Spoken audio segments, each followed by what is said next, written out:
반갑습니다. 유태인 목사입니다. 오늘은 성경과 역사로 보는 스룹바벨 성전이라는 제목으로 말씀을 함께 나누겠습니다.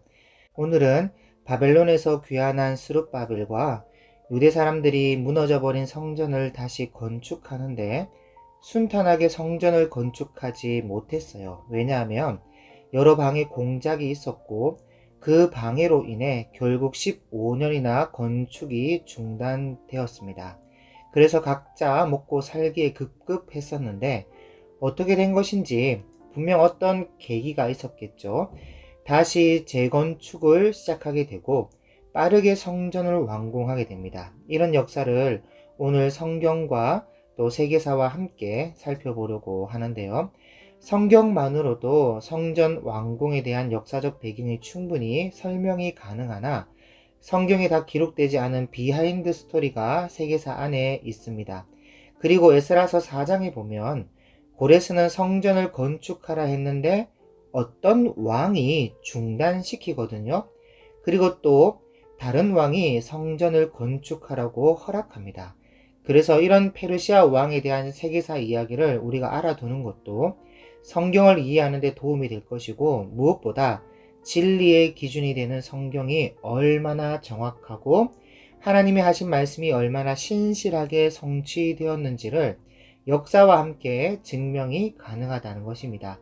그래서 성경과 역사로 보는 스룹바벨 성전을 함께 말씀을 나누려고 하는데요. 엘람이라는 작은 나라에서 메대 나라와 리디아 왕국을 집어삼키고 바벨론을 무너뜨린 고레스 왕이 에스라서 1장에 칙령을 내리기를 하나님의 백성들은 유다 예루살렘으로 올라가고 하나님의 성전을 건축하라고 명령합니다.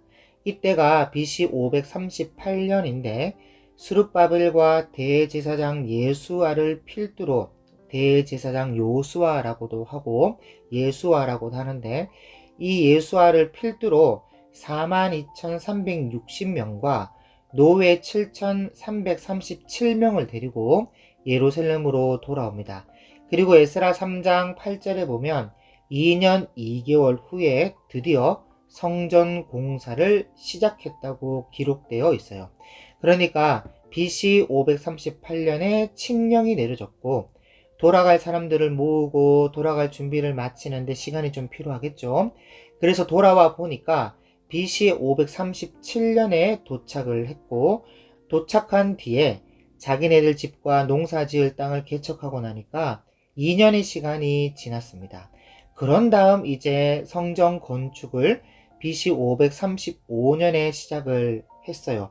그런데 문제는 예루살렘과 그 근처에 살고 있던 다른 민족 사람들이 대적을 하고 방해를 하고 난리가 났어요. 분명 고레스의 칙령을 보면요, 에스라서 1장 4절에 보면 그 남아있는 백성이 어느 곳에 머물러 살든지 그곳 사람들이 마땅히 은과 금과 그 밖의 물건과 짐승으로 도와주고 그 외에도 예루살렘에 세울 하나님의 성전을 위하여 예물을 기쁘게 드릴지니라 그랬단 말이죠. 그런데 전혀 이 명령이 시행되지 않고 3년 이상의 시간이 지나고 나니까 이 대적들이 방해뿐만 아니라 상소문을 만들어서 페르시아 왕에게 올려보내고 그랬단 말이에요. 그리고 그 상소문을 보고는 성전 건축을 중단시키는데 그 왕이 에스라 4장에 보면 아닥사스다 왕으로 나옵니다. 그러니까 3년이라는 이 시간 안에 고레스 왕에서 다른 왕으로 바뀐 거죠. 그럼 도대체 세계사 안에 무슨 일이 있었기에 왕이 바뀌고 아닥사스다라는 왕은 도대체 누구냐? 안 그래도 에스라와 느헤미야 때 왕도 아닥사스다라고 성경은 말하고 있는데 혹시 같은 사람인가 헷갈린단 말이죠. 그런데 전혀 다른 사람이거든요. 그래서 이런 성경의 내용을 풀어가기 위해서 세계사를 좀 살피려고 하는데요. 성전이 중단되고 어떻게 해서 다시 성전을 재건축하게 되었는가, 그런 것을 역사와 함께 풀어가려고 합니다.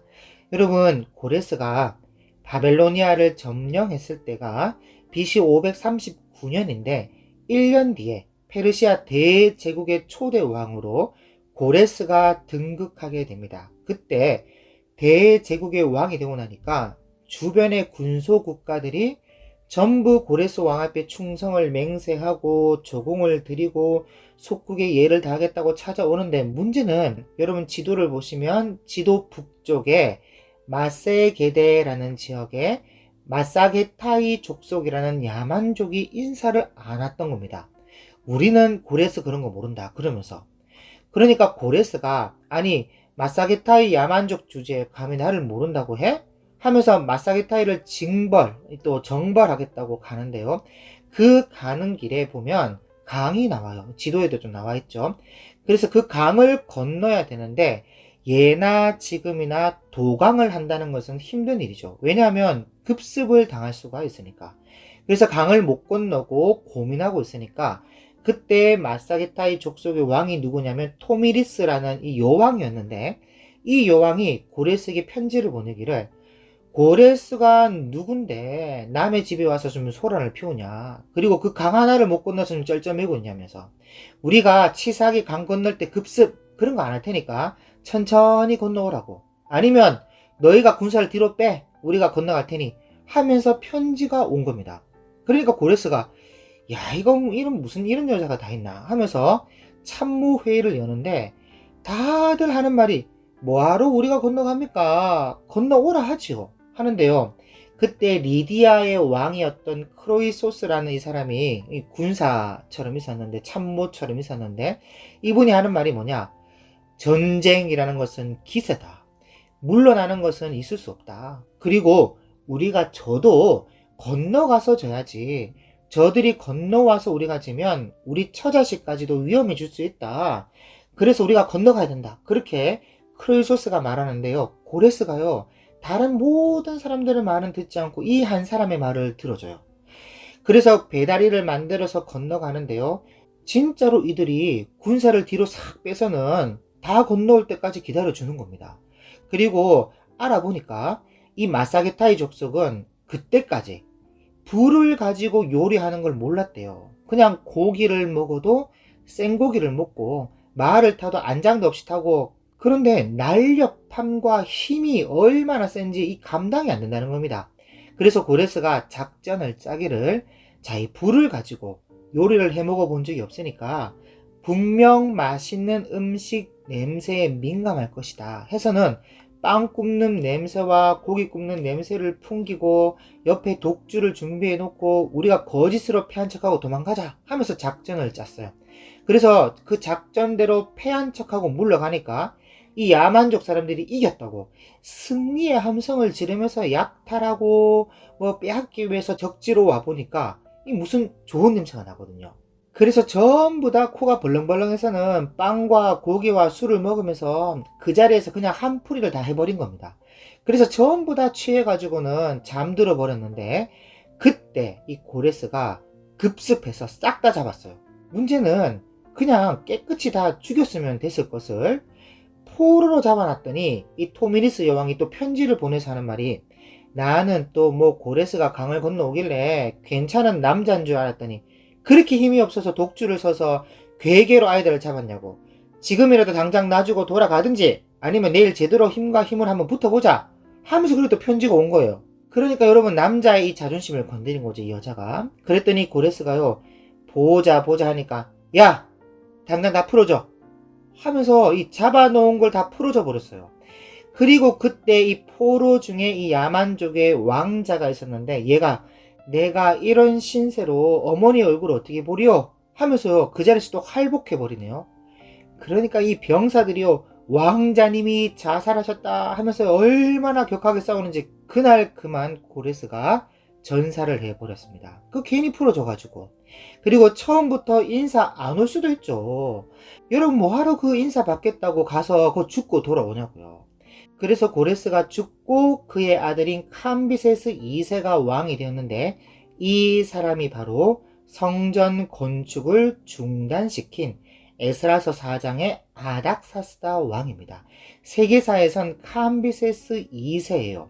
그러니까 원래 이 캄비세스라는 이름은 고레스의 아버지죠. 만단의 공주와 결혼한 그 엘람 나라의 왕자였던 캄비세스. 그 캄비세스 이름을 따서 이제 자기 아들을 캄비세스 2세로 지었던 겁니다. 그리고 그때 유대 나라의 대적들이 왕이 바뀌었으니까 때는 이때다 싶어서 상소문을 올린 겁니다. 그래서 성전 건축이 중단되게 되었던 것이죠. 어쨌든 캄비세스 2세가 왕이 되었는데 이 캄비세스 2세는요 성격이 표독스러운 인물이고 아주 못된 놈이었어요. 그래서 한 번은 자기가 왕이 되자마자 이제 왕이 되었으니까 결혼을 해야 한다면서 애굽의 아마시스라고 하는 파라오 왕에게 편지를 보냅니다. 듣자 하니 왕의 공주가 천하일색이라고 하는데 왕의 왕 캄비세스 2세가 그대의 딸을 왕비로 맞이하겠다 하면서 사절을 보냈어요. 그랬더니 아마시스 왕이 답장을 하기를 사람은 자고로 격에 맞게 살아야 된다 하면서 식모 한 명을 함께 보내온 겁니다. 그랬더니 캄비세스가 뭐야? 하면서 바로 애굽 정보를 가는데요. 사신이 갔다가 오고 또 전쟁을 준비하는 시간도 필요하고 애굽까지 가는데도 시간이 걸리고 하니까 그 사이에 이 아마시스 왕이 돌아가셨어요.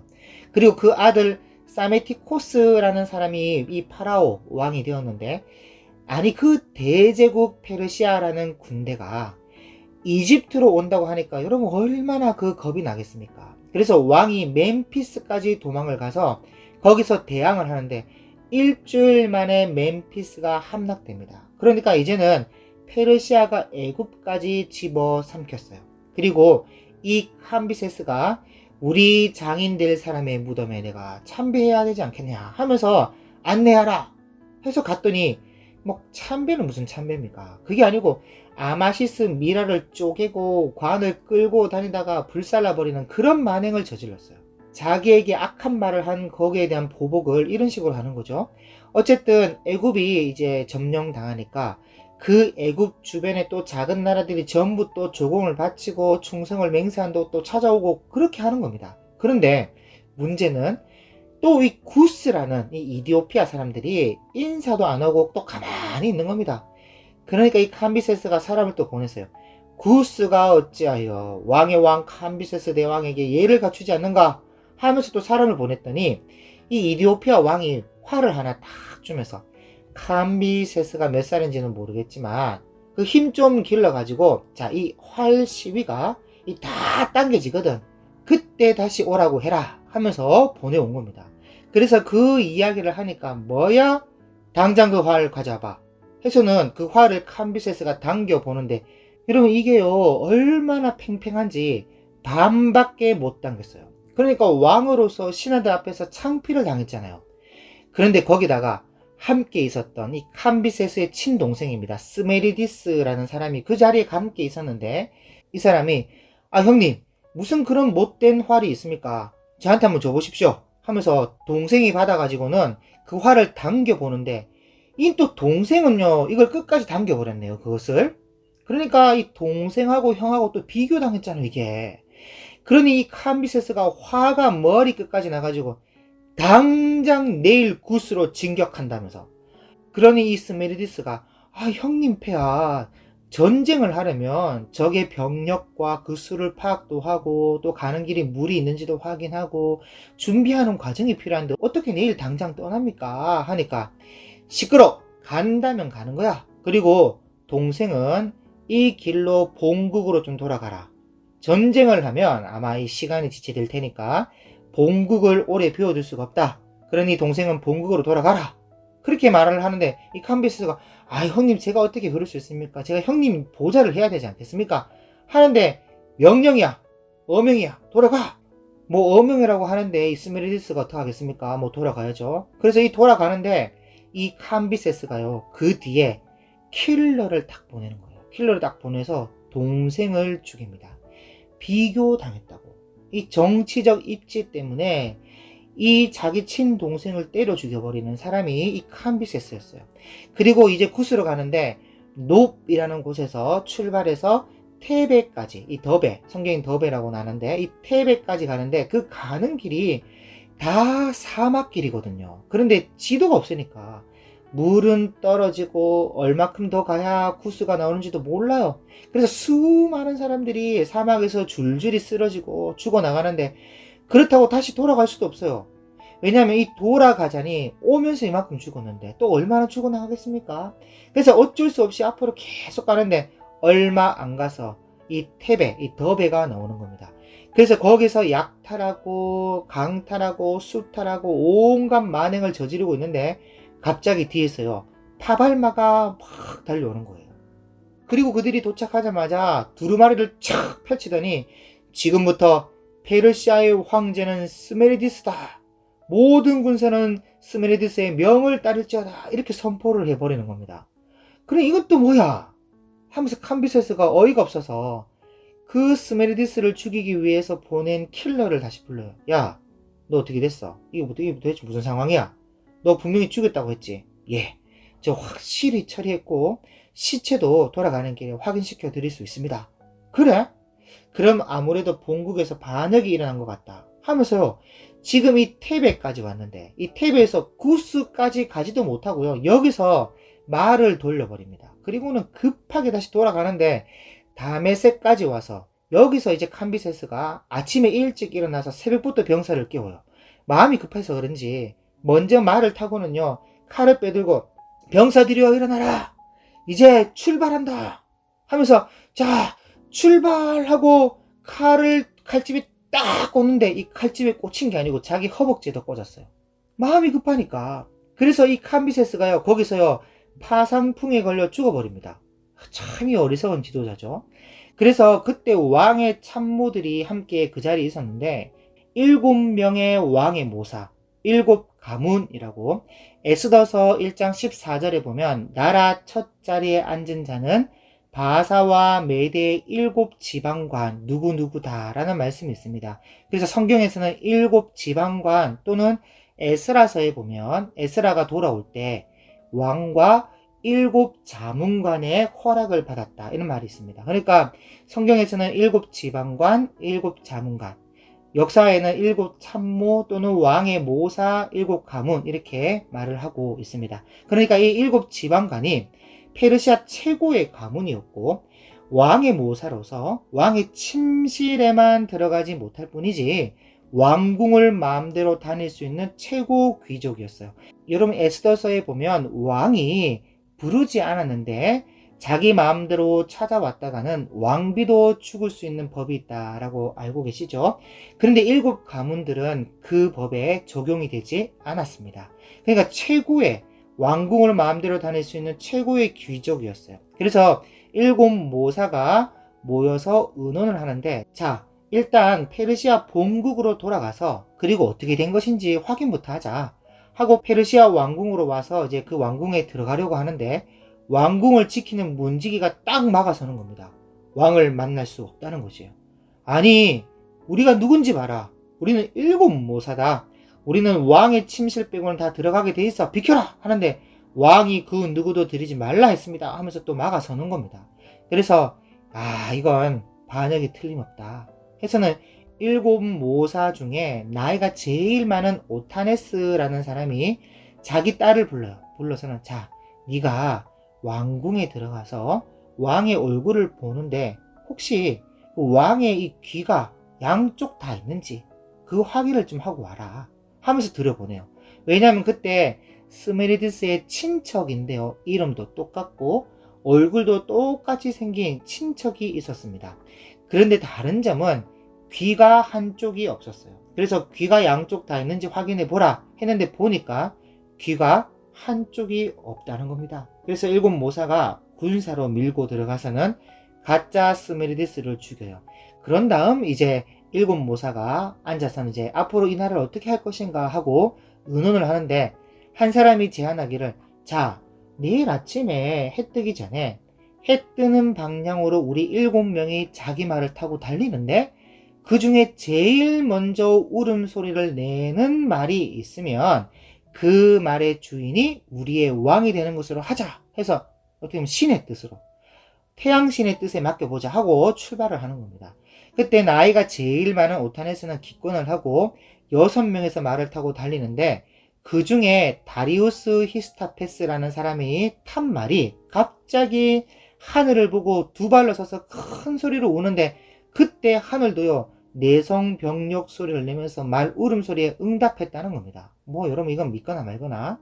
그래서 이제 다리우스 히스타페스가 페르시아의 왕이 되는데, 공식적으로 페르시아의 세 번째 왕이 됩니다. 왕조가 이제 바뀐 것이죠. 그리고 이 다리우스 왕이 세계사에 아주 유명한 왕인데요. 여러분 이 왕이 인도로부터 이디오피아까지 127개국, 127도, 127지방, 이 행정구역을 만들고 수사에서 사르디스까지 고속도로를 만든 최초의 왕입니다. 여러분 에스더서 1장 1절에 보면 아하수에로는 인도로부터 구스까지 127지방을 다스리는 왕이라 하면서 에스더서가 시작하는데, 이 아하수에로가 세계사에서는 크세르크세스라고 에스더의 남편이고 다리우스의 아들입니다. 그리고 페르세폴리스라는 궁전을 이 다리우스가 만들었는데요. 이 127개국이 이제 조공을 들을 때가 오면요, 그 조공을 들을 때 그 궁전 페르세폴리스라는 이 궁전을 보고 순간 엄청난 위압감에 압도되도록 그렇게 이 페르세폴리스를 만들었어요. 그리고 폼나게 조공을 받도록 만든 왕이 이 다리우스 왕이라는 분입니다. 여러분 에스더서 1장 4절에 보면 왕이 여러 날 곧 180일 동안에 그의 영화로운 나라의 부함과 위엄의 혁혁함을 나타내니라 할 정도로 잔치를 해도 6개월 동안 하는, 그만큼 페르시아 역사상 가장 큰 부귀 영화를 누릴 때가 다리우스 왕과 아하수에로 왕 때입니다. 그리고 다리우스 왕이 또 당시에 이 정보부를 만들어서 전국 각국의 동태를 수시로 감시하고 보고하도록 만든 사람이었고, 여러분 전쟁사로도 참 유명한 왕이었죠. 여러 전쟁이 있지만 그 중에 그리스와 전쟁한 유명한 전쟁이 있죠. 어떤 전쟁이냐면 마라톤 전쟁이라고. 이 마라톤 평야에서 전쟁을 한 왕이 이 다리우스 왕입니다. 그리고 에스라서 4장 24절에 하나님의 성전 공사가 바사왕 다리오 제2년까지 중단되니라 할 때, 여기 나오는 다리오 왕이 바로 이 사람이에요. 왕조가 바뀐 다리우스 히스타페스. 그리고 유대 전승에 의하면 여러분 이 젊었을 때부터, 다리우스가 젊었을 때부터 스룹바벨 총독과 다리우스 왕이 친구 사이였다라고 유대 전승에 기록되어 있습니다. 그래서 하나님의 성전 공사가 캄비세스 때 중단되었고 약 15년이 지나서 다리우스가 왕이 된 지 2년 차가 될 때 다시 성전 공사가 진행되게 되는데요. 여러분 그 성전을 건축하다가 15년간 방치가 되면 여러분 그 성전이 어떻게 되겠습니까? 뭐 지붕을 쌓은 것도 아니고 한 4분의 1 정도 짓다가 방치한 건데, 그럼 분명 보나 마나 동네 개들의 화장실이 되고 도둑고양이 거처가 되고 벽마다 거미줄이 가득하고 완전 쑥대밭이 되었겠죠. 그리고 고레스 왕에게 받은 돈을 따로 은행에 모아둔 것도 아니고 전부 다 성전에 필요한 자재를 사는 데 썼을 텐데, 건축이 중단되니까 그 자재들 놔둬서 뭐합니까? 그래서 전부 다 나눠 가지고는요 각각 자기 집 키우는 데 써버렸어요. 그리고 지도자들도 그렇고 백성들도 그렇고 덩그러니 짓다가만 성전을 볼 때마다 그 마음이 여러분 편했겠습니까? 물론 나중에는 무덤덤해졌겠지만 그래도 지어야지 하는 생각이 들 때마다 이 부담이 되거든요. 그래서 사람들이 하는 말이 뭐냐? 첫째는 때가 안 됐다는 겁니다. 우리가 너무 준비 없이 서둘렀어. 시기가 맞지 않았어. 뭐 이렇게 말하고. 그리고 둘째는 성전 건축이 하나님의 뜻이 아니었다는 거예요. 하나님의 뜻이 아니니까 중단된 것이지, 하나님의 뜻이라면 이 중단될 일이 없다, 있을 수가 없다 하면서 하나님의 뜻이 아니다. 그리고 또 세 번째는 하나님이 우리와 함께 하지 않는다. 하나님이 우리와 함께 하지 않기 때문에 지금 중단된 것이지, 함께 하는데 어떻게 대적들의 방해가 있을 수 있고 건축이 중단될 수가 있느냐 하면서 함께 하지 않는다. 그리고 네 번째는 지도자가 시원찮아서 그렇다. 스룹바벨이 시원찮아서 이런 일이 생긴 것이다. 그렇게 말을 하기 시작했다는 것이죠. 여러분 이 네 가지는요, 믿음의 공동체에 어려운 일이 생기면요 반드시 나오는, 반드시 말하는 기본 매뉴얼입니다. 이건 뭐 예나 지금이나 똑같아요. 물론 이런 말들이 옳을 때도 있는데 아닐 때도 있거든요. 하나님의 뜻으로 시작한 일이지만 방해가 있을 수 있고 환경이 열리지 않을 수도 있고 이때처럼 15년 지연될 때도 있고 방해와 해방과 어려움이 있을 수도 있어요. 그런데 그렇다고 너무 쉽게 포기하거나 너무 쉽게 낙심하거나 그러면 안 됩니다. 어쨌든 성전 짓는 공사가 15년이나 중단되니까 이 유대 공동체는 어수선하고 있단, 특히 그 잘 살고 있던 바벨론 땅을 포기하고 돌아왔는데 일은 안 풀리고 마음은 부담스럽고 이제 사는 것조차 녹록지 못하니까 전부 다 지쳐가고 낙심이 되는 겁니다. 그럴 때 이제 학계의 선지자가 와서 외치는데요. 희망과 소망을 주기 위해 온 것도 있지만 학계의 선지자가 와서 먼저 호되게 질책합니다. 그래서 하시는 말씀이 뭐냐? 때가 안 되긴 뭐가 안 됐다는 거냐? 때가 됐으니까 예루살렘으로 돌아온 것이지. 성전 건축할 시기가 아니긴 뭐가 아니야. 그리고 하나님이 우리와 함께 하지 않는다고? 함께 하셔. 그리고 하나님이 우리와 함께 하신다고 말씀하셨어. 그러니 엉뚱한 소리 하지 말라고. 그리고 너희들 하나님의 성전은 저렇게 황폐한 가운데 놔두고 너희들은 판벽한 집에 거주하는 것이 옳으냐? 그게 마음의 양심도 없냐 너희들? 그렇기 때문에 너희들이 지금 고생을 하고 있는 거야 지금. 너희들 뭐 농사 짓는다고 하는데 뭐 수확이 적었지. 그리고 아무리 많이 먹어도 배부르지도 않고 많이 마셔도 흡족하지 못하고 그리고 월급을 받아도 구멍 뚫린 전대에 돈을 넣는 것 같이 뭐 술술 새버렸지.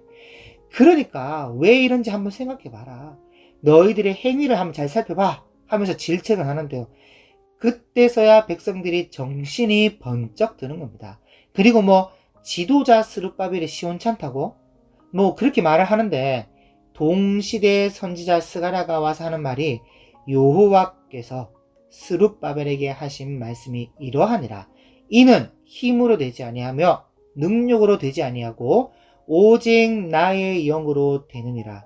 큰 산아 네가 무엇이냐? 네가 스룹바벨 앞에서 평지가 되리라. 그리고 스룹바벨의 손이 이 성전의 기초를 놓았은즉 그의 손이 또한 그 일을 마치리라 하셨나니 만군의 여호와께서 나를 너에게 보내신 줄을 네가 알리라 하셨느니라 하면서 스룹바벨이 성전을 완공한다는 겁니다. 그런데 여러분 지금 뭐 돈이 있어야죠. 건축 자재를 구할 대금이 하나도 없어요. 백성들도 뭐 좀 잘 살고 해서 뭐 건축 헌금도 좀 하고 그러면 좋은데 구멍 뚫린 전대에다가 돈을 붓고 있는 상황에 무슨 돈이 있겠습니까? 그리고 학계와 스가랴가 외쳐도요. 이 마음의 결심은요. 건축해야 되겠다. 그런 마음은 먹을 수 있지만 현실이 허락되지가 않는 겁니다. 지금. 그래서 스룹바벨이요. 페르시아로 가요. 페르시아로.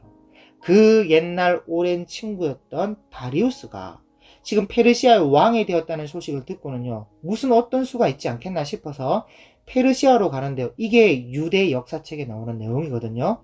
다리우스가 이제 왕이 된 지 한 1년차 첫 해죠. 그때 이제 스룹바벨이 올라가는데 여러분 이 다리우스가 7가문, 7모사에서 왕이 되었지 않습니까?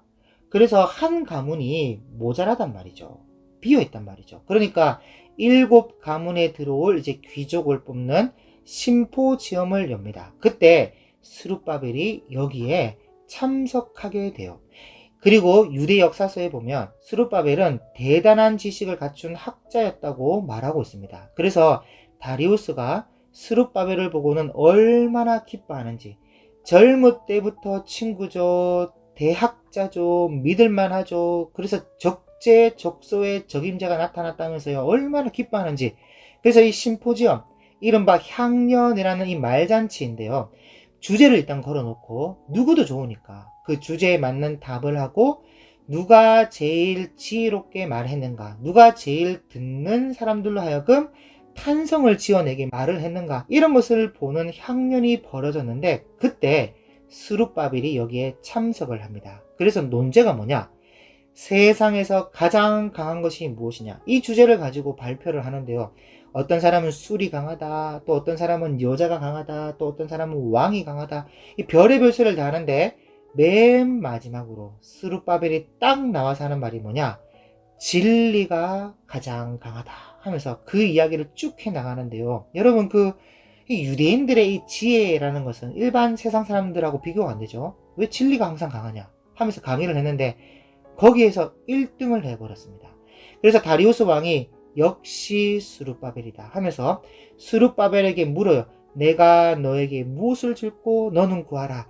7가문이냐 하는데 스룹바벨이 하는 말이 왕이시여 그게 아니고 지금 성전을 지어야 하는데 건축 헌금 좀 주십시오. 그랬답니다. 그래서 이 다리우스가 얼마나 섭섭해하는지 그런데 어떡하겠습니까? 약속은 약속이고 약속을 했으면 들어줘야죠. 그래서 건축 헌금을 받아오는데요. 그야말로 그냥 끝난 거죠. 페르시아가 주는 돈이라면 그냥 끝났죠. 그래서 엄청나게 받아와서 재건축을 시작하고 4년 만에 성전을 완공해 버립니다. 스가랴 선지자의 말씀처럼 스룹바벨이 성전을 완공시켰어요. 지도자가 시원찮다? 시원찮긴 뭐가 시원찮습니까? 스룹바벨로 하여금 깔끔하게 끝내버렸어요. 그러므로 여러분 말씀을 정리하고 마치겠습니다. 오늘 함께 나눈 이 성경과 역사를 보는 이 스룹바벨 성전에 대한 이야기는 다른 것을 다 떠나서 기록된 하나님의 말씀은 변하지 않고 기록된 하나님의 말씀대로 역사는 이루어진다는 것을 다시 한번 살피기 위함이었습니다. 사람들은 이런저런 일에 있어서 시기가 아니다, 때가 아직 이르지 않았다, 하나님의 뜻이 아니다, 하나님이 함께하지 않는다, 지도자가 시원찮다, 별의별 소리를 다 하거나 실망하고 낙심할지 몰라도요, 하나님은 신실하신 분이라서 우리의 생각을 넘어서 역사하시고 무엇보다 기록하신 말씀대로 언약하신 말씀대로 반드시 이루어 가신다는 것입니다. 이것은 공동체나 우리의 크고 작은 모든 삶의 모든 순간에도 동일하게 적용이 돼요. 여러분 바벨론이 예루살렘을 1차로 침공했을 때 다니엘과 세 친구를 잡아갔을 때가요 BC 606년이었는데 고레스의 칙령과 함께 예루살렘으로 1차 포로 귀환했을 때가 BC 537년이거든요. 그러니까 BC 606년 빼기 BC 537년 하면요 예레미야에게 말씀하신 그대로 딱 70년 만에 돌아왔습니다. 횟수로 70년이에요. 그리고 스룹바벨 성전도요 BC 535년에 짓기 시작했는데 15년 중단되었고 다시 4년 만에 완공했으니까 개월수를 따져서 BC 517년에서 516년에 완공합니다. 그런데 예루살렘 성전이 불에 타서 사라진 날이 BC 586년 5월 10일이거든요. 그러니까 586년 이 성전도요 586년 빼기 517년 그래서 516년 이 사이를 보면 70년 만에 완공되었습니다. 그러니까 사람이 계산할 수 없는 하나님만의 시간표가 있는 것이죠. 물론 우리는 그것을 다 알 수 없기에 별의별 소리를 할 수도 있고 그래서 실망하고 낙심하기도 하지만 그 때와 기한이 하나님에게 있다는 것을 믿고 그의 신실하심을 우리가 믿는다면 우리는 인내할 수 있습니다.